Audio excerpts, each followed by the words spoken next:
you try to make things work where you can.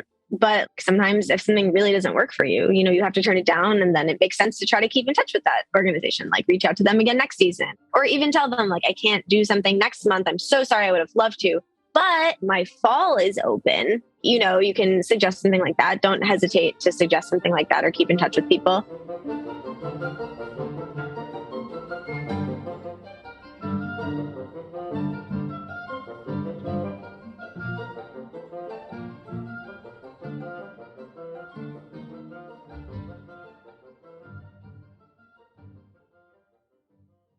You probably knew already that I'm the founder of Girls Who Conduct. That's an organization supporting women identifying and non-binary conductors in various stages of their training and career.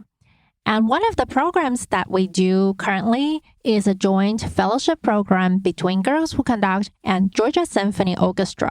We took 6 fellows for this entire year. They are invited to Atlanta for 3 weekends for residency, where they observe the GSO rehearsal and concert and do conducting workshop. And we do a lot of the training program on Zoom as well. And this was one of the Zoom events that we had provided for our fellows, which was, again, open to a lot of other people, like almost all our event. And my guests are the Michelle team, Girls Who Conduct, Michelle Rofrano and Michelle Russo. And we had a discussion about assistant conductor positions in opera and symphony orchestra fields.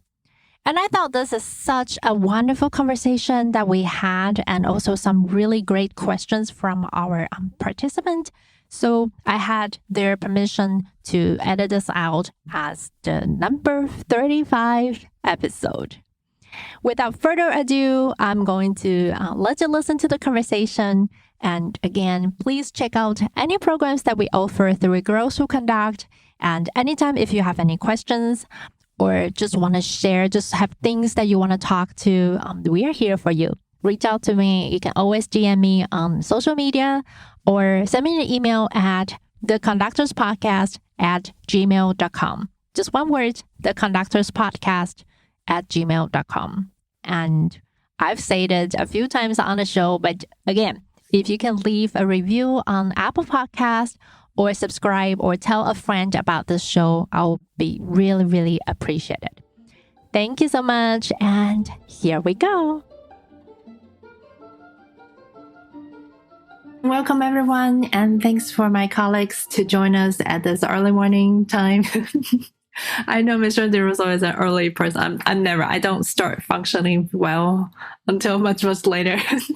No, I've turned into a morning person lately, so I wake up at 6:30 or 7. So yes. All right. So I will start by asking my colleagues to introduce themselves a little bit about their background and how they get to where they are. So which one of you want to start with? I can start. I'll talk briefly, and if you all are interested in knowing something specifically that I'm talking about or brushing over, I'm more than happy to go deeper in anything that I'm going to say. Basically, my background is very different because I started as a performer, as a dancer and a performer in musical theater. And that's what I thought I wanted to do. And that's what I had been doing since I was 3 years old. I was parallelly studying orchestral conducting at the university. And so until I really was in front of an ensemble, I didn't decide that that's what I wanted to do with my life. But that day, being in front of an ensemble changed my perspective completely. It also coincided that I was doing a 6-month season with a musical theater company in Argentina. So I was doing like 8 shows a week and all that. And I was not loving it. I was feeling I didn't have any control on the artistic product. And I was very frustrated by that. So then that's how I decided to switch completely into orchestral conducting and finish my degree, my undergraduate in orchestral conducting, and then came to the US to pursue my master's at the University of Kentucky and then Arizona State University for my DMA. And then the pandemic hit exactly when I graduated. So May 2020, that was exciting. I thought I would never get a job, but I was wrong. I got a job February 2021. That would be as interim director of orchestras at Cornell University, and I also got an assistant conductor position with North Carolina Symphony, which I currently have as well. So next year I'll be leaving Cornell and heading to North Carolina for my second year of assistant conductor. And thankfully this year I got an agent, so that really changed things because I started getting other kind of gigs that alone I was not getting. And I've been covering for St. Louis Symphony, and so I'm covering for Minnesota and San Diego coming up. And I was also a conducting fellow like my other two colleagues at the Dallas Opera. And I'm a conducting fellow with Chicago Symphony. I think that was very long. I'm sorry. Thank you. So, hi, everyone. I am the second Michelle of Michelle Squared. We have a fun joke of we are like similar age, both spell Michelle the same way. Michelle Di Russo is Argentinian Italian. I'm American Italian. So, Michelle Squared. And the R, don't forget the R, because and the R. At the beginning we were going to do very MR close. And we're both, oh God, yeah. Love it. Hi, everyone. I'm Michelle Rofrano. I live in Brooklyn. I grew up playing piano and was a piano major in college. And I became interested in conducting around high school age. I grew up listening to classical music and to a lot of Italian opera with my grandfather, who was from Sicily and had moved to the United States. And I always really loved it. And I grew up playing piano, and I actually never really loved performing solo piano. So I never thought I would be a professional musician because no one in my family knew much about the career paths of a professional musician. So in my mind, I was like, it was either a solo pianist or I wouldn't do music. And so when I was later in high school and I was deciding what to study in college, I thought, I would really miss music if I stopped. And I really love opera and I love orchestral music, despite just playing the piano and not always being needed to play an orchestra. And so I, got the idea, oh, well, I really love the interpreting music and that side of things. Maybe I would like conducting. And so I did my bachelor's degree in piano while starting to study conducting. And the more I studied it and the more I got projects together with my friends and took conducting master classes and everything, the more I really fell in love with it. And so then I did my master's degree in orchestral conducting at the Peabody Conservatory in Baltimore. And during that time and right after, I, started to get some freelance gigs, but a lot of those gigs were opera. Like I started to seek out opera opportunities as assistant conductor or conducting with small companies.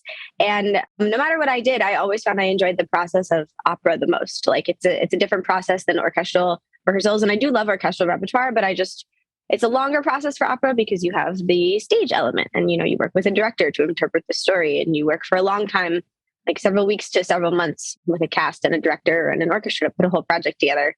And I just really love that process and I love the storytelling aspect of it. And so I have pivoted from doing a variety of things to mostly doing opera now. I do have an ensemble I founded in New York called Protestra. That is an activist orchestral ensemble.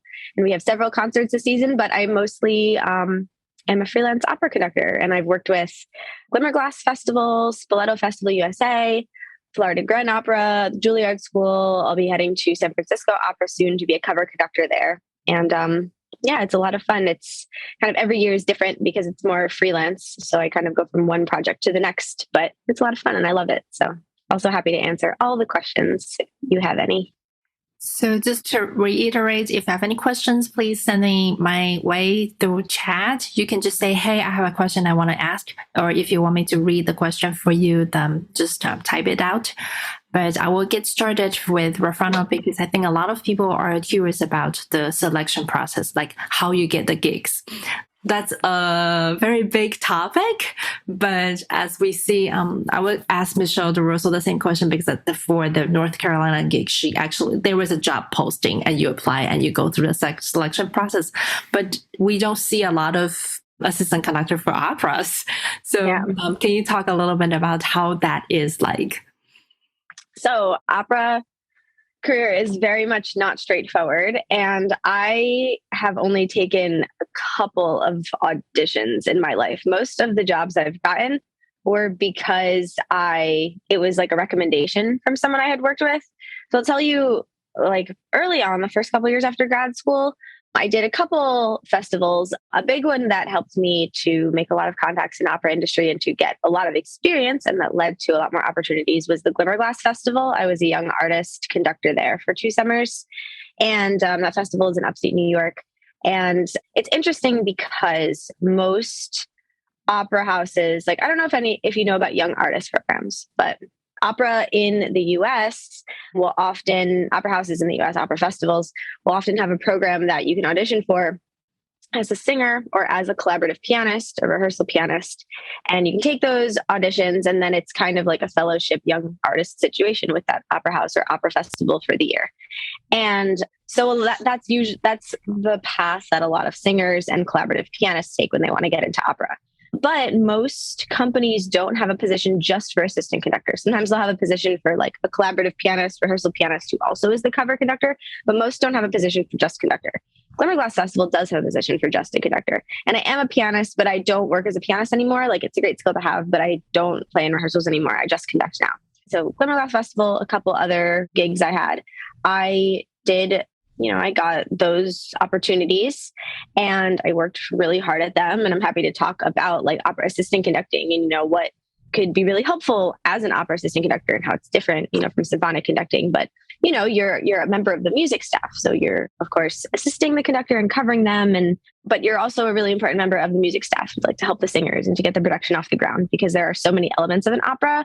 And I always just worked really hard with every opportunity I could to be as helpful as possible to the conductor. And I was also never afraid to talk to the administration of the company or talk to the conductor I assisted and be like, hey, I loved working with you. Like, do you have any opportunities for next season? Or I'm currently looking to fill my fall schedule. I don't have anything. Like, do you have any recommendations? I'm looking for work for the fall. I particularly love assisting Italian opera, like just telling people, and if you were helpful and a good colleague to work with, opera world is really small. And the majority of my jobs have been recommendations from mentors or from conductors I've assisted.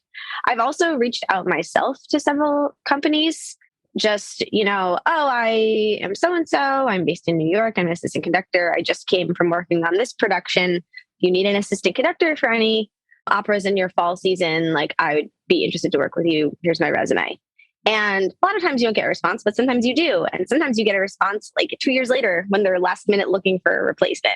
And that's happened several times to me. So I know that's not really straightforward, but on the one hand, it's also nice because you, of course, can't ever control what comes your way, but you can control how much you put yourself out there and you can control, how good you are to work with and how hard you work at a job. And that will, indicate if people want to hire you back, of course.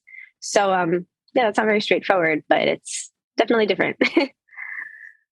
That's great. And Russo, can you start with, I know you have some other like cover conducting jobs since you get an agent, but kind of backing up to how you get the North Carolina position. And can you tell us a little bit about how you apply? What was the selection process like? And I think a lot of people will be interested in that. Thank you. Yeah, so I started applying for jobs 1 year before I was meant to graduate, and I was a little concerned because I was not making the cut on any of the assistant conductor positions. I think it also coincided that year there were many big ones, like Philadelphia was opening up, and I don't think I was ready for those positions now looking back. But in the moment, I was like, oh my gosh, I'm applying to everything and getting rejected. So I was like a bit, concerned, like next year I'm graduating, what am I going to do, So the following year, I just kept applying. I really worked on tweaking my materials to see what worked and what didn't for my summer applications. And so when I kind of understood what I was sending and what was good, I tried to get good videos. The North Carolina position opened up, I think like December like 2019. And so I applied and I was like, well, I hope I get an audition, but you never know, that kind of thing. And then they did call me and I was like, oh my gosh, it was like my first assistant conductor position to do anything. And so the best thing about these auditions is that they don't pay for your traveling expenses. So they don't pay for your flights. They don't pay for your hotel. And it's a big expense. At least for me, being a student, I couldn't really afford it. So it was a stretch, but I was like, okay, I need to do this. And, also I was in Arizona, so flying from Arizona to North Carolina, that was quite expensive as well. And so then they had a first round some orchestras usually just have like a one in-person thing and that's it. But North Carolina every orchestra has their own process and however they want to select people. So in this case, I had to go once, and then it was a lower number than the usual they have because it was a longer audition. So I think we were already like 5, not very many people. And we were all meant to conduct 30 minutes. We had a list of repertoire that were mostly kind of excerpts, and we were supposed to manage our own time. So you had 30 minutes and you had to go through one excerpt to the other. In between of that, you had to do 2 little speeches that were meant to be 1 minute long, one for 4th graders and one for adults, introducing the pieces that were coming next. And they also let us know which pieces we needed to rehearse and which ones needed to be run. So like Beethoven 5 First Movement, you needed to rehearse. Then, the Kaiser Waltzer, you couldn't rehearse, which is a very tricky one. Then you had a Tchaikovsky, violin concerto movement 1. You don't meet with your soloist. You just go, no rehearsal. Debussy Prelude, an excerpt, no rehearsal, just go. So basically they were trying to see if you could run through things and, eventually not jump in, do that job, because it's part of our job, right? If somebody gets sick, you just jump in and you have to be able to conduct the orchestra. So I think that the time management was also crucial because there were like 12 or 15 excerpts and only 30 minutes. So if you didn't know how to move on fast, you could screw it up very easily. So after that, there was an interview. It was only 15 minutes each person with the CEO and a part of the committee of the musicians and the education team. And they asked you several questions about like your background, if you have experience doing educational concerts. I had very interesting questions from them, actually. One was like, where do you see classical music going, or what are the trends you're seeing? Which I thought it was interesting. Another one was, what makes you special that we should hire you, basically. And I was like, oh okay. So those kinds of questions. And then I thought that was it. And no, I got a call from the CEO and they were like, okay, now we've like pared it down to 2. And you need to come in March 1 week to do an educational concert and cover for the week for the music director. And I was like, fine. Looking back, same thing. I'm like, they only paid for my hotel traveling expenses, right? I worked for free for a whole week, let's be honest. But, we do it. It's part of the experience. And I was like, at least I'm not losing money. So, of course, I'm going to do this, right? And I took a week off from school. And the funny thing is that I was very sick, but it was the week that the pandemic started. So I flew in on Monday. And Tuesday, 10 a.m. was the educational concert with no rehearsal. And you need to prepare your own script.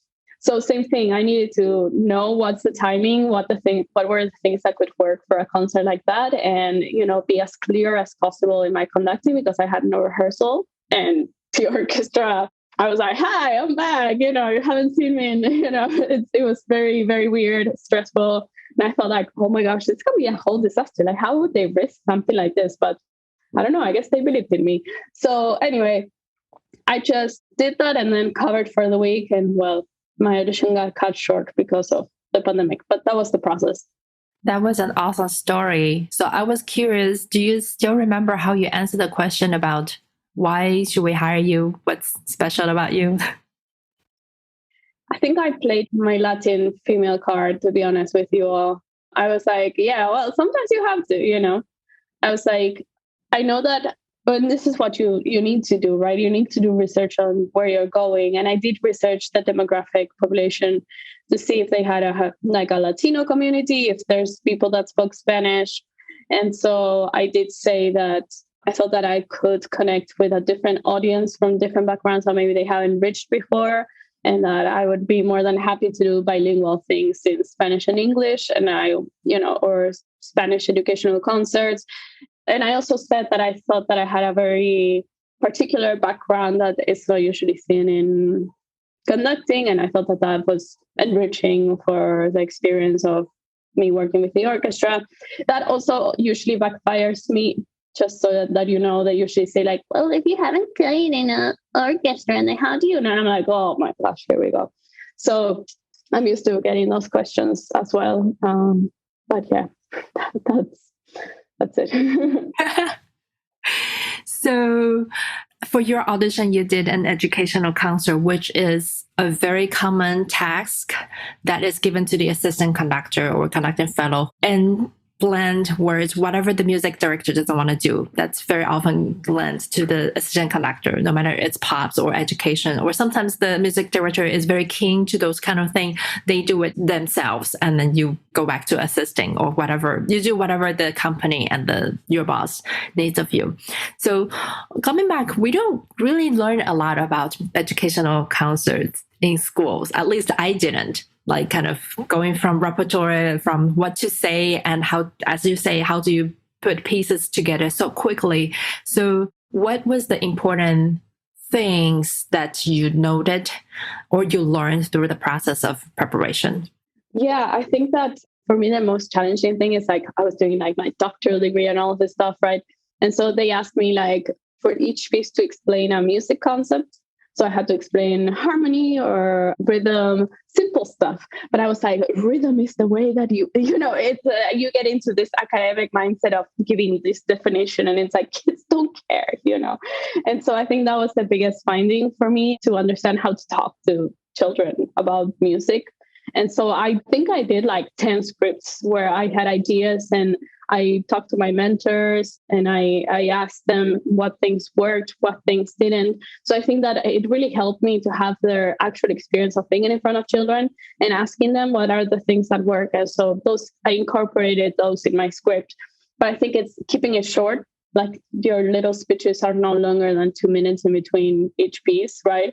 I was lucky that I did an educational concert at school that I created myself.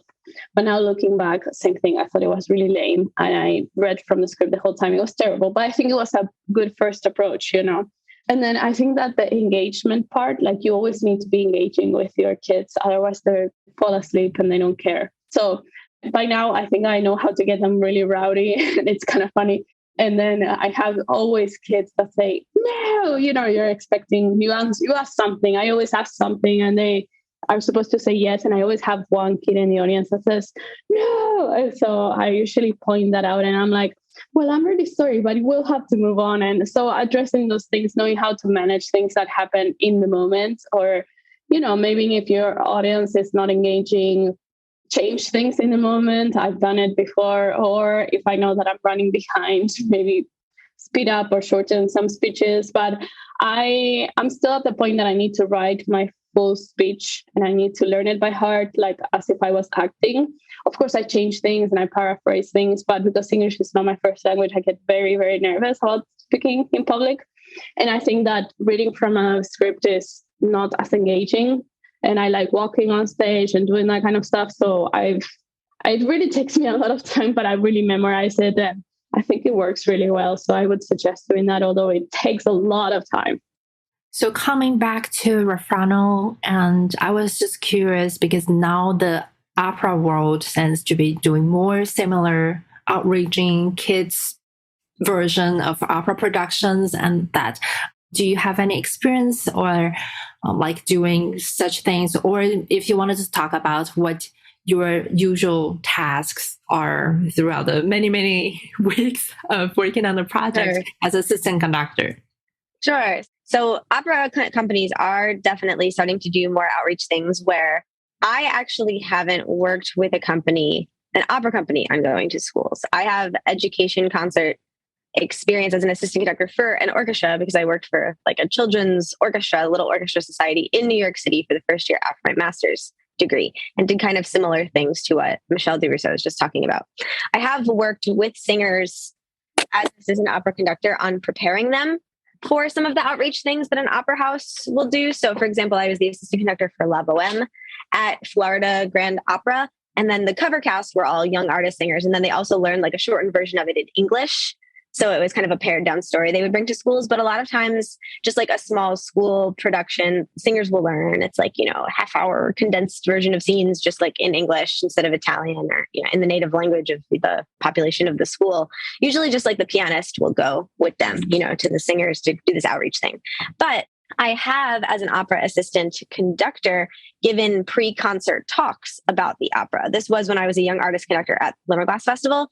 There are these pre-concert talks in the tent And the music staff of each opera production, there'll be the conductor, the assistant conductor, and then the head coach, the head vocal coach who plays the majority of the rehearsals and who coaches the singers. It's kind of open-ended what we can talk about. And we have to talk for like at least a half hour to 40 minutes about anything we want in the opera. And so I would do a variety of things of, I would play some excerpts at the piano to give people a heads up about what to listen to. So for example, one summer there, I was the assistant conductor for Janacek's opera, The Cunning Little Vixen. And that opera is very known for having very specific themes for each character and animal. And so I think it makes it more interesting, of course, for the audience to be able to listen to the different themes that resemble or that represent each character or each emotion. And so I would play them on the piano so that going into the opera, they could listen for that and say like, oh, the fox is coming. I can hear the fox theme, Then I was the assistant conductor for La Traviata, my second summer there. And I talked a lot more about the historical aspect and context of that opera. Now, that's a very famous opera that a lot of opera audiences will already be familiar with the music. But people don't necessarily know, it's actually quite interesting. The composer was actually kind of ahead of his time. They didn't have the word feminist back then, but, he was very supportive of his wife and very pro supporting and respecting women. And it was kind of ahead of his time. And his female characters are very strong. I talked a lot about how his life and his beliefs tied into his writing of the opera. And so that was always interesting for me to do. But so that was I've done those things as an opera assistant conductor, but I mean, if you want me to talk about just the general opera assistant conductor duties, it is a range of course, you have to learn the opera to be able to cover at any time, step in for the conductor. But also there's a much longer rehearsal process. So, you'll have anywhere from a couple weeks to a month of staging rehearsals prior to, being in the theater with both the orchestra and the singer. And those staging rehearsals are for the director to, tell the singers where to move and how to act while they're singing the opera. And a pianist plays an orchestral production in the staging room. And so since there are so many rehearsals, a lot of times, maybe the conductor will have a conflict for a couple of rehearsals or a week, or just we'll be tired because it's a really long day. And they'll say, hey, I'm kind of tired. Can you conduct this last staging rehearsal? And you just have to be ready to conduct any of the rehearsals. And it's most helpful for the cast if you can really pay close attention to what the conductor does and really try to conduct it the same way. And so sometimes that's frustrating because if you don't agree with the conductor, you're I really don't like their tempo there. But it's going to be the most helpful for everyone if they can get used to what the real conductor is going to do. If I came in and did things different in rehearsal, then they would get used to my tempi and then they'd be kind of confused when they went back to the conductor. So no two conductors are the same. And no, you're never going to conduct exactly like another conductor, but just to try to be observant, of their tempos or their beat patterns or the artistic choices they've made, or if they give a note to a singer that they want something interpreted a certain way, or they want a breath here, then I'll note it in my score. And if the singer forgets that when I'm covering the rehearsal, I'll remind them because I want to make sure they're getting the same information, the whole rehearsal process. So the head coach should also be thinking the same way, the coach or pianist on that opera production. So it's really a team effort to be on the music staff of an opera production, and everything just runs a lot more smoothly. And it's really helpful for the singers when you can think like that. I also very frequently have to rehearse a cover cast.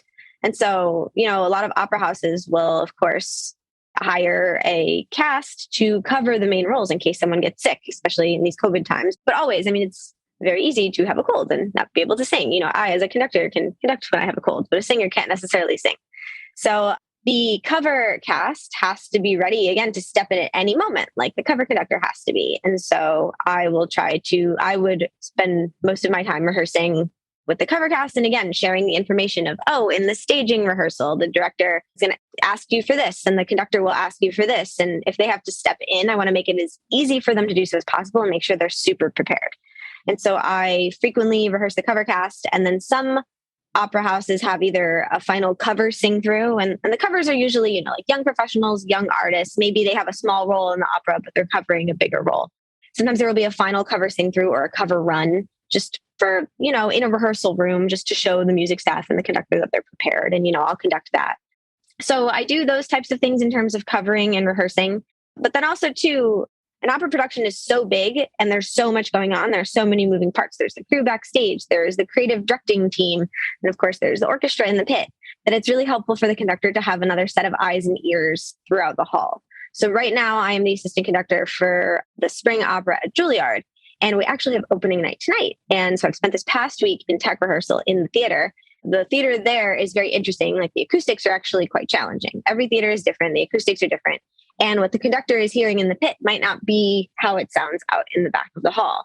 In the case of the theater I'm working in right now, there is a lag of sound from the pit to both the stage and the back of the hall. So the singers really have to rely more on sight of watching the conductor than on listening, or they will be singing behind from the audience's perspective. And also the sound sounds very dead in the pit. And so the players want to play very loud because there's not a lot of reverb. And they're like, why is my instrument sound so quiet? But actually out in the hall, the sound kind of goes up and back. So it's very loud in the back of the hall. And so if the orchestra players play loud in the pit, they'll cover the singers in the back of the hall. As an audience member, you won't even hear the singers. And so you have to tell, I've been giving feedback all week to the conductor of, oh, in this spot, like the brass really need to play quieter because they're covering the singer. Or the strings are playing a little behind your beat, but by the time it gets to the back of the hall, it sounds really behind the beat and it's not together. And so I've been kind of running around the theater all week, giving feedback to the conductor and going backstage, to ask the singers like, oh, can you see the conductor? Can you hear the conductor? And just being another set of eyes and ears. Oh, and also too, another thing you have to be ready to do is the very first day we were in the theater, the conductor, everyone was telling the conductor, oh, the sound is very different out in the back of the house. And he was like, really? It's that different? Are you sure? And then he was like, Michelle, for the last 15 minutes of rehearsal, I want you to conduct a bunch of stuff and I want to go in the back of the hall and listen.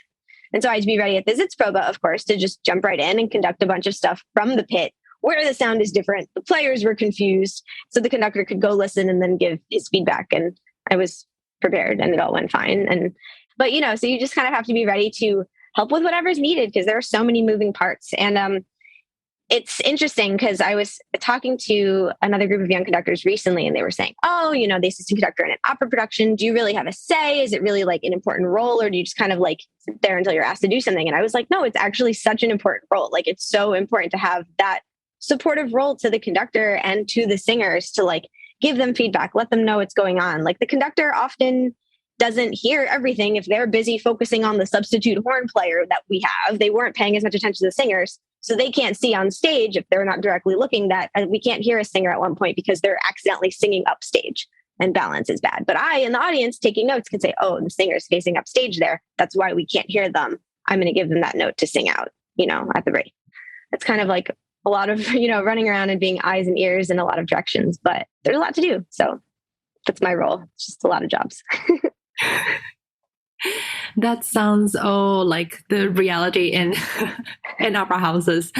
But before going further, I wanted to ask a technical question to the both of you. We hear the terms sometimes used interchangeably, cover conductor, assistant conductor. Sometimes you're conducting fellow doing cover conducting. Do you see them sometimes if you get a gig that it's said differently? Does it really mean that you do different work or it's pretty much the same? We'll start with Rofrano since you're here in the spotlight. So first of all, my job hasn't really been different based on the title I've been given. It's been just different based on the opera house and how much music staff they have. So if it's a smaller house and there's less music staff, the assistant conductor kind of helps with everything from conducting the chorus rehearsals to being the cover to everything. Now, if it's a bigger opera house, there will be a different chorus master to deal with the chorus, and there will be several vocal coaches to give notes to the singers. And so my job is more so covering the conductor. But to that extent, like, a bigger house with more music staff, I have a couple contracts coming up with big houses, and one of them is to be a cover conductor and one of them is to be an assistant conductor. And my role is similar for both. So it's kind of interchangeable. There are several big houses that might have several music staff and they may have a main cover conductor and another assistant conductor, or like someone who's a rehearsal pianist plus assistant conductor who will serve as another member of music staff. And if the conductor were sick, like the cover conductor would go on. But that's only if there's a lot of music staff. So I know that's not very clear, but it's kind of been interchangeable in my experience so far. Yeah, in my experience, it's been that if the orchestra already has a position for an assistant conductor, then if you go there just for a week, then you're the cover, because you wouldn't be the assistant conductor because they have someone there on staff that is regularly their assistant conductor. So that's why you're a cover conductor. So, for example, if somebody comes to cover me, North Carolina Symphony, I'm the assistant conductor, so they would be the cover. And same when I go to NSO, or NSO is particularly weird because they don't have an assistant conductor, but they're still calling everybody a cover conductor, So that's my experience. When I'm a conducting fellow, it depends on the organization, but it means that they're usually not paying you much or at all. So I think that in that experience, like it has a money component. This summer, I'm like the conducting fellow and assistant conductor of Napa Valley Festival. And that's the reason for that is because I am the assistant conductor, the only one, but I'm also conducting fellow because it's part of an award. So they're giving me extra money as part of this fellowship that they have. So it's not really because it's really good, actually. It's not because I'm like, just learning or whatever. It's because they have this specific fellowship and it's part of their program like that. But for example, Chicago Symphony, I'm a conducting fellow. It means that I'm like learning. They're not paying me anything. Maybe they pay me my flight to go do things in Chicago. For Dallas Opera, same thing. They do pay you a little, so it's actually really good, but it means that you're like in this learning process, right? And that's why it's a fellowship. I think, I don't know, Chowen, if you agree with this, but yeah. So my experience is sometimes if they already have an assistant conductor and then they want someone else to cover, they're usually for two reasons. One is their assistant conductor has to take a leave. Their assistant conductor might be having a gig or conducting somewhere, or two, you're on their radar. They want to see you conducting or kind of see if you're good to work with. They are some big orchestras. They have like so many tiers. They are associates, first assistant, second assistant, but sometimes they are all busy. They were just bringing someone that was recommended to them, just kind of to meet you in a sense. But now talking about money, I had a question for the two of you. I was wondering if you had experience that you ever had to turn down an opportunity, like a gig maybe for covering or assistant. No matter for whatever reason, maybe the dates don't match or it's not a particular repertoire that you're good enough to jump in very last minute or some other things that the negotiation broke through. How do you handle it? And do you fear that they won't call you back if you say no once? I can answer that. And like, yes to all of those things. Like, when you're starting out, and especially if it's your first time getting contacted by a company, like, of course you want to make it work. And of course you're worried like, oh, it's my first time getting contacted by them. Like, so I'm obviously not, the top of their list. I'm new to them. So they need someone right now. And if I can't do it right now, maybe they won't call me. And so, you try to make things work where you can, but sometimes if something really doesn't work for you, you have to turn it down. And then it makes sense to try to keep in touch with that organization, like reach out to them again next season, or even tell them like, I can't do something next month. I'm so sorry. I would have loved to, but my fall is open. You can suggest something like that. Don't hesitate to suggest something like that or keep in touch with people. It's not good to pull out of gigs because you find something you like better. Like, it's not good to be known as someone who just takes the better thing and is flaky. Occasionally you'll have a situation where it makes just sense to do that. It's happened to me a couple times that I've done that, where, I had something and it was just another opportunity that it was like I couldn't say no to, or it was really so much more money, or it was, something I had been trying to do for a while. And you just have to make that choice where you're like, okay, the company that I am going to withdraw from, like, it wasn't a week before, like, it was for sure a heads up, but it was still like, but it was a choice to make where I was like, that company, like, they might be mad at me and like not call me again, but it's like worth it for this thing. And you have to, that's not good. Like, you don't want to do that if you don't have to or ever, but sometimes it does make the most sense to, and it also like does happen. So I think you just have to be honest and tactful. If you do have to withdraw from something for a reason, like I have always offered a suggestion of like, I would suggest like these people to call instead. If you're trying to take something that you have a slight overlapping conflict of like a couple days or a couple weeks and you want to make both gigs work, don't be afraid to ask for what you need. Like, they might say no, but it doesn't hurt to ask. And sometimes they'll really try to make it work for you. Like, I have had companies make it work for me where I got a leave from something for the first few days so that I could go late and they could still have me work. And I wouldn't have known if I didn't ask. You always have to try to be tactful and honest and weigh the fact of like, yeah, it is a reality that sometimes if you get a big opportunity, you won't get it again. Like, that's a reality. But also the industry is very small.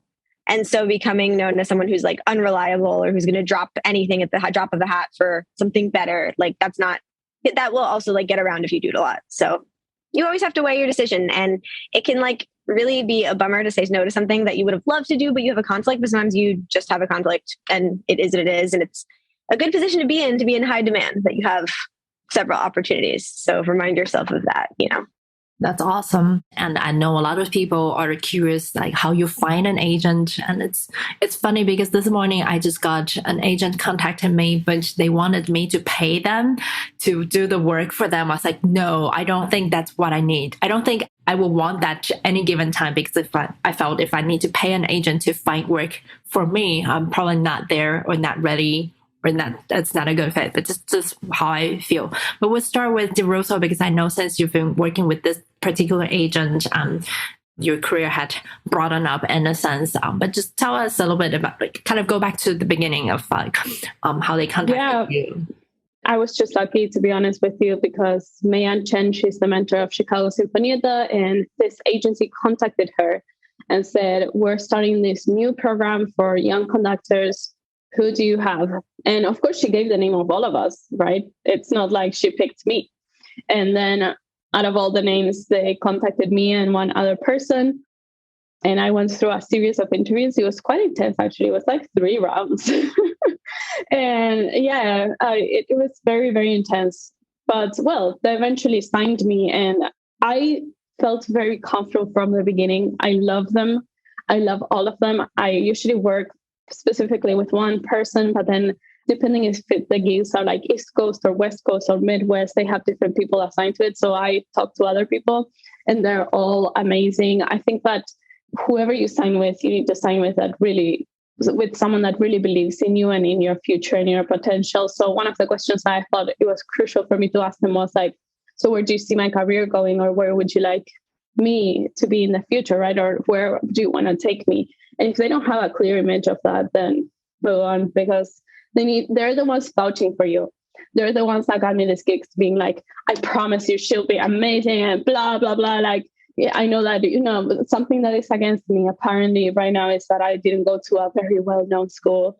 And so usually there's some doubt about hiring me or whatever. But eventually they got it from me. And if maybe they hadn't insisted so much, they wouldn't have gotten me these gigs, right? So you want someone that will really go for you the extra mile. Otherwise, it doesn't work.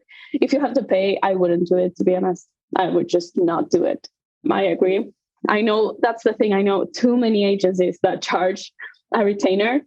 I'm not going to do that. Also, look at the roster. If they have too many conductors, know for sure that they're not going to focus on you unless you're like, that's the thing. Some agencies pick conductors that are already on the top of their career, right? And then they're not doing much for them. So if you're like just starting and they have 20 conductors on roster, know that they're not going to be actively fighting to get you a job, right? So in my case, we're only 3. And so they're very dedicated to us and to finding jobs. So that's my experience. Michelle brings up a lot of really good points, and my experience working with an agent. So I actually don't have an agent right now. And on the one hand, like, it would be nice to, like, I'm hoping to find an agent I can work with who, I get along with, who will be my advocate, who I like have a lot of respect for musicians on their roster. But I'm also like not too stressed about it because right now I'm getting work, and I don't have to pay anyone a cut of it. So, I think you have to like really trust your gut. Ask the questions, like you're for sure interviewing them. I would never pay a retainer. Like, you know what I mean? If your agent isn't going to be getting you extra work, then it's just going to be you losing money, like, to be honest. And like some people say, oh, well, people take you more seriously if you have an agent. Like, yeah, if you're on a roster that's like well respected, people will like have some respect for that. But they won't take you more seriously because you're on any roster, because a lot of people are on a roster and like pay money to be on that roster. So people will have respect for you because of the artist you are and the work that you do, and like the end, So right now I don't have an agent and I'm fine. And we'll probably work with another one in the future, but I definitely have learned a lot about like how to be discerning and like even more pointed questions to ask, because I didn't know much when I signed with my first agent. So it's an interesting subject for sure.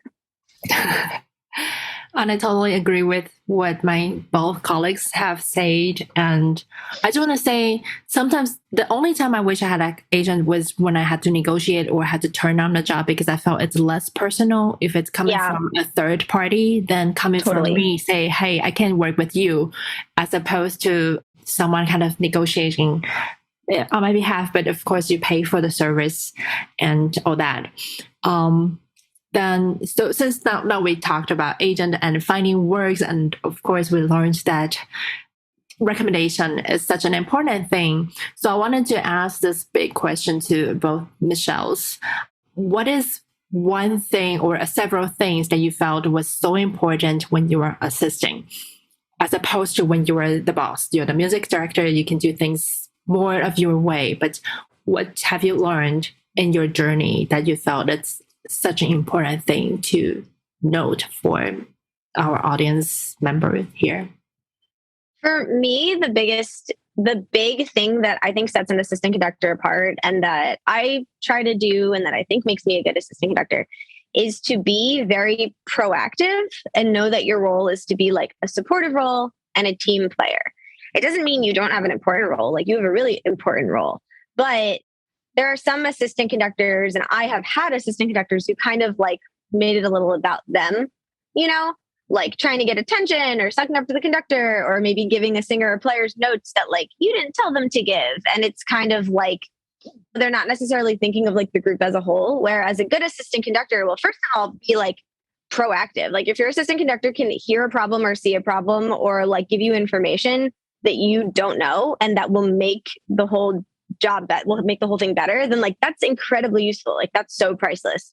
And so I try to be really proactive in not only telling the conductor, hey, there's a balance problem, hey, this is a problem, but like solving it. Like, hey, so balance is a little tricky here, and I think it's because the brass sound really hot. So like, rather than tell the whole orchestra to be quiet, like maybe just the trumpets can be a little lower there. And guess what? It solves their problem, and the conductor's life is easier, and their performance is better, and they're going to be more likely to call me again to assist them because they're like, you helped me do my job better. But being a team player, like thinking ahead about what's needed to fill gaps before people have to ask you, like being just so ready to help. And yeah, and like knowing that your job is to be a supportive role and just like be there to kind of make the whole thing run more smoothly, you know? Yeah, no, I agree with everything you said. I think that not being in the way is a very important one. Also, doing whatever is needed just to make the performance be better, do it, even if it's not your job. I was going to say is that for orchestra stuff, because you're there just for a week, sometimes it's hard to connect with the conductors. And don't feel bad if sometimes you don't connect with some conductors. It's a chemistry thing as well. And sometimes some conductors won't like you, and that's fine as well. But yeah, I would say like, don't put pressure on this relationship of trying to get something out of it. Otherwise it doesn't work. And you don't want to seem desperate either. So I think it's also reading the situation in the moment and asking a few questions here and there and see how it goes and take it from there. So can you tell us, when you're assisting, what kind of notes do you take? We'll start with Rofrano, since I know you have a lot more parts to cover in the opera production. Sure. What kind of notes do you take? So that's a really great question. And it's kind of funny because like everyone comes up with their own system. I call myself the queen of Post-its, and like people I work with tease me, and my book is like my score filled with Post-its. But so these are the types of notes. So some will be just like general notes for singers. Like early in the process, if a singer is just like has an error, misses a word, like you prompt them, you correct them because they're obviously like maybe still getting off book, right? They're still learning it. Later in the process, once they know the role, maybe if it's just like a pronunciation thing, a diction thing in a foreign language, or if they keep missing a line, then you'll give a note. So I'll keep kind of tabs on notes for singers, and you of course try to gauge what is something they need correcting or what's something like they mess up once, but like they know, like you don't need to tell them something, they know they messed up. So keep track of singer notes. And then I will take just general orchestra notes, like, oh, I think we should check the notes there in the part, that horn note keeps being wrong. Or I think we should give the notes to players, like check intonation there or something. Or especially during a tech rehearsal or dress rehearsal where time is like really pressing with both orchestra and singers on stage. The conductor will be doing a run through of the show for the dress rehearsal, and then maybe you have a half hour at the end for a couple notes. And so I will try to flag the spots that were like the most emergency to go back to, so that once they are done correcting the opera and they're like tired and need a water or something, I can be like, okay, maestro, these are like the 3 spots I noted that I think ensemble could probably use a review. And I tell them that information. You're never telling the conductor what to do, but you're trying to share helpful information so they can do their job better. And so I'll kind of give them my list at the end of a dress rehearsal of like, these are, I think, the main spots, like prioritize before them, the prioritize for them, like just my own notes. And then they can choose like, to go back to those, like, help jog their memory of like what's needed. And then I take general balance notes when you're in the theater of just like trumpets quieter here. Like I couldn't hear the oboe solo there. Like can't hear the cello basses there. The acoustics are weird. And so it's like general notes for rehearsal for the conductor because time is pressed, notes for the singers, and then balance notes. And sometimes balance notes will also apply to the chorus, and I'll also share them to the chorus master to tell the chorus. So, when you give the notes to the conductor, do you put like page number or what do you do? That's a great question. And I always ask the conductor how they want their notes, because some conductors just want you to take notes in your own score from the back of the hall during a run and then run up and sit behind them in the front row of seats. And then like they'll be right in front of you in the pit. And then you can like tell them. But others are like, please write the list down for me on a piece of paper and give it to me. And others have requested like, please write the list down for me with the score page number, with the score rehearsal number, so they can very quickly, like efficiently read it to the orchestra. So honestly, ask your conductor what they want, because some really want involvement from their assistant conductor and others are like, no, I'll remember the spots I have to go back to. It's fine. And they're kind of like more chill and like don't need you as much. So honestly, just ask people what they need. Like everyone's different. Great question. Also great point, Michelle. Do you also want to add something about taking notes? No, I usually use Post-its because I'm a visual learner. So whenever I put the Post-it, if I go back to it, I remember what happened. But sometimes if I write it in a separate page, I don't. So I've had the problem that they see my score and it's full of Post-its and they get freaked out. And I'm like, no, and I have to explain. So I'm trying to find a way that I don't freak them out, because I also pick the most important spots. I've had conductors tell me, I just want general stuff, and that's fine. I give them the general stuff. Then I had someone that said, like, I want to know everything. I'm like, okay. Yeah, it depends. It depends. But you need to develop a good system. I think I'm always changing it and finding what works best. I don't think I have a set one right now, but I do use Post-its. Dan asked a question about social media, and Rofrano, I would let you answer in the chat if that's okay. Oh, sure. The next question that was sent to me is from Amit, and Amit was asking that they're from Australia and the music scene is rather small, and they were wondering if you had any international gigs or contract, and if so, how did you make the connection? I don't have a ton of experience, to be honest. Like I've done a couple opera festival things in Europe, but it was like through connections here and like largely run by or involving people from the US. So I don't have a ton of experience there, to be perfectly honest. Yeah, same here. But I know that the thing that makes it the easiest is if your paperwork is clear, right?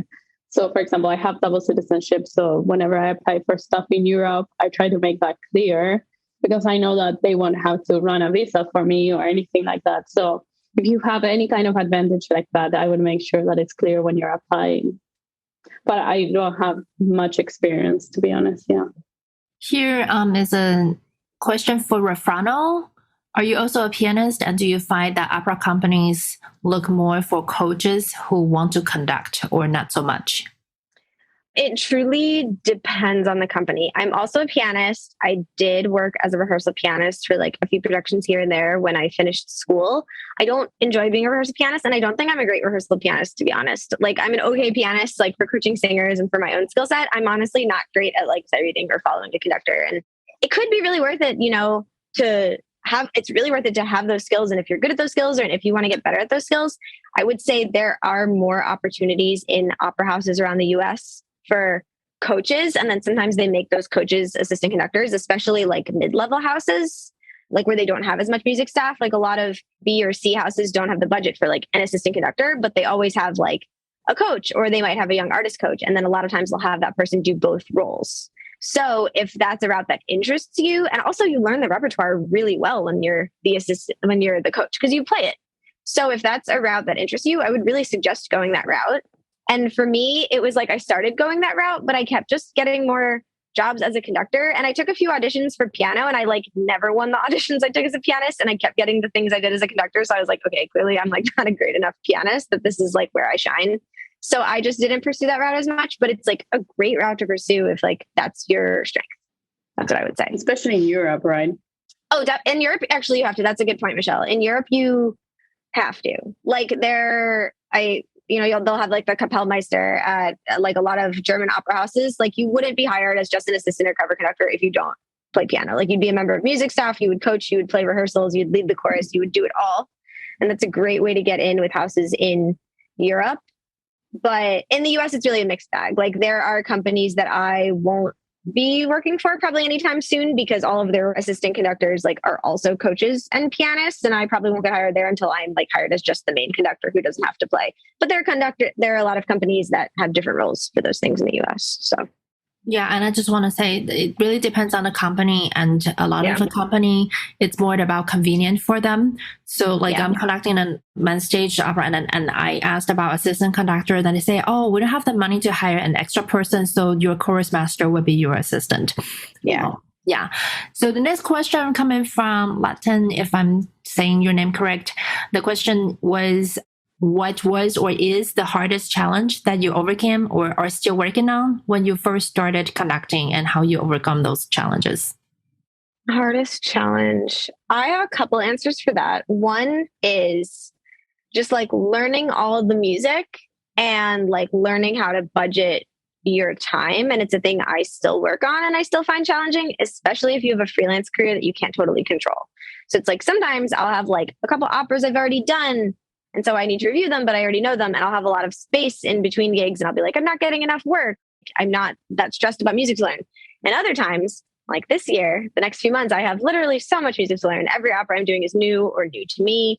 And I'm kind of like, how am I going to learn all this music? And like, you have to learn how to learn things quickly and well. You have to learn how to prioritize. Like, you're not going to be memorizing every single line if you only have a couple weeks to like learn something. You're going to start with like the trickiest spots, the tempo changes, the stuff that like the conductors really needed to navigate. Like, you know what I mean? Like you learn just what to prioritize, and you then learn it as well as you can in that amount of time.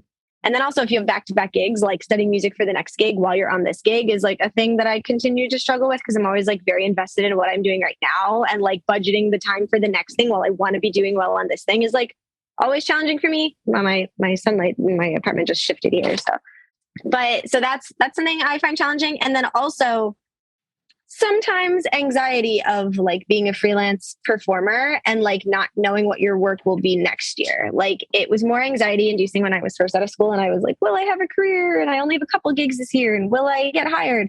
And now I've kind of like the past few years when I've been stressed of like, oh, I have a gap in my schedule, it ends up filling up. I keep getting work. You know what I mean? And so next year I have a lot of work. I'm still looking to fill a couple months, but like I have also learned to kind of trust the process of like, I keep getting work and people keep wanting to hire me. And like, that's a really good sign. And so just like trust the process of that, like you will continue getting work. But a freelance career can be the unknown can be frightening, you know, and you kind of just have to trust your skill set and keep putting yourself out there. I agree on time management. Yeah, time management is the hardest. It has been the hardest since I graduated, and I have too much music to learn all the time as well. And I think that's been the biggest challenge. So if you're young, learn as much music as you can. Look at the seasons of the symphony orchestras and learn the main symphonies. Trust me, they'll come back and you'll have to know them. So learning repertoire, I think that's the biggest. Yeah. So I think you both just answered a little bit about the next question from Maria. So she was asking about the process of preparing or studying a score when you had to do it very fast. What do you prioritize? Rofrano said about tempo changes, transitions, tempi. Anything else that you both want to add?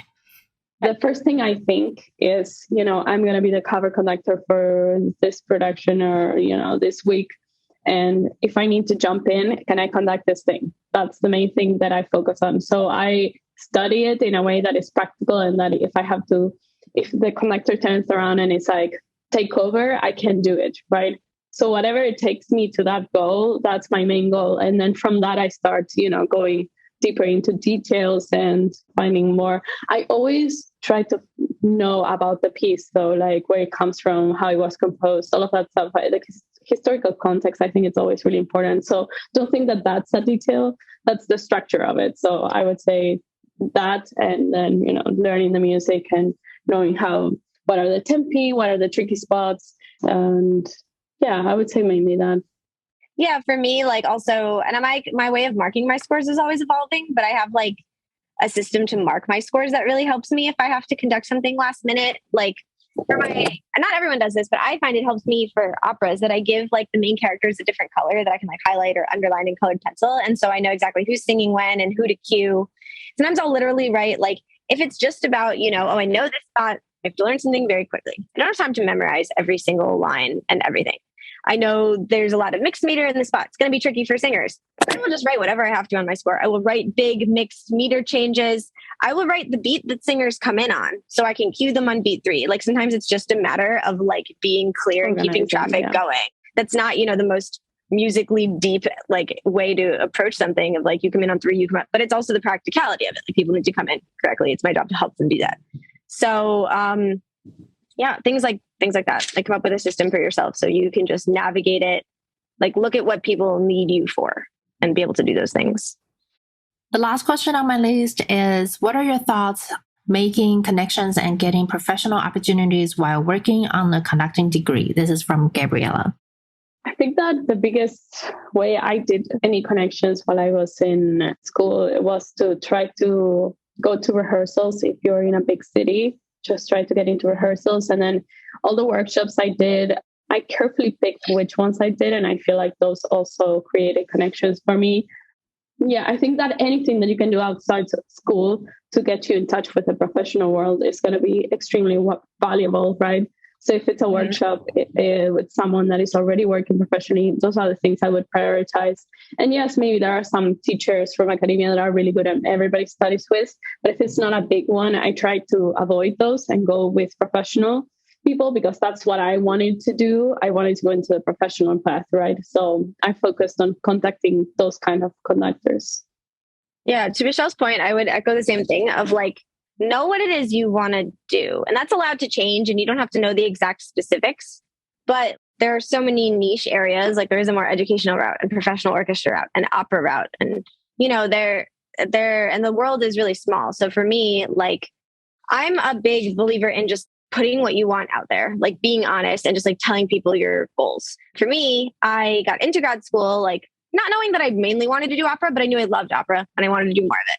So I got to Peabody in our orchestral conducting program and I got there and I said, I want to do opera. I'm really interested in opera. Like, I told my teachers and I put together a recital of some opera excerpts, like with my singer friends. And I told the administration and the teachers, one of the teachers recommended me to work for a small company he heard in the area. And then the administration recommended me to assist at the bigger opera company in Baltimore. And then that was my first ever professional assisting job. And I told that conductor, like, I'm new to opera, but I grew up listening to it and I really love it. And like, you do a lot of opera. If you ever need an assisting conductor anywhere else, I'd love to work for you. And he hired me somewhere else. And that was my second ever professional opera assisting gig. And then I went back to work for that company again later in the future. I still keep in touch with people at that company. So like, just, be honest and like put yourself out there of like what you want to do. And people will be like, oh, she wants to do opera. We should call her for that, So that's what happened for me. I want to thank the Michelle R Square team for coming in and joining me. And also for those who were here, thank you so much for making time. And I hope that what we have shared was useful or somehow encouraging to a lot of you. There is no one direct path to the podium. That's what we at Girls Who Conduct have been trying really hard to advertise and to promote the idea. Everyone has a unique path and just there are a lot of difficulties, as we all know. And if you ever want someone to talk to, we are here. We would love to hear your stories. You can reach out to us, to me personally, or anyone on our staff is totally welcome to hear your story. And then thank you all very much again for joining us. And thank you. Have a good rest of the day or evening, depending on where you are. Here you go, my friend. I hope that our conversation inspired you if you're a conducting student or a young conductor still working up the ladder. And if you're an experienced conductor, that you found some common ground in our experiences, or that you share and agree with our visions in helping the current and the next generations of conductors of color, minority conductors, or women conductors. I can only speak for myself, but I certainly don't want to be the first or the only woman in my field anymore. I know we still have a long way to go before women can perhaps one day become the majority of the dominating gender in this field, but I'm really glad that we are working toward at least some gender parity on the podium. And it's really comforting to know that there are a lot of colleagues, both men and women, white and people of color, working towards this mission.